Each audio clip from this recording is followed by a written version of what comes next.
Naaresto ng mga tauhan ng Substation 9 ng Caloocan City Police Station ang isang 24 anyos na lalaki na courier rider sa isang Comelec checkpoint sa Barangay 171, Bagumbong, Caloocan City.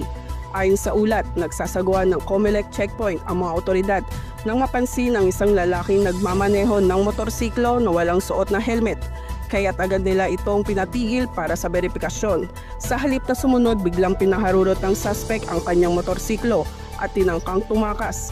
Ngunit dahil sa mabilis sa pagresponde ng mga pulis, agad siyang hinabol at nadakip. Nadiskubring wala siyang dalang lisensya at hindi re-rehistrado ang kanyang motorsiklo. Bukod pa rito nang siyasatin ang dala niyang courier bag. Dito na natuklasan ang malaking halaga ng mga ipinagbabawal na droga na aabot sa 1,573,100 pesos.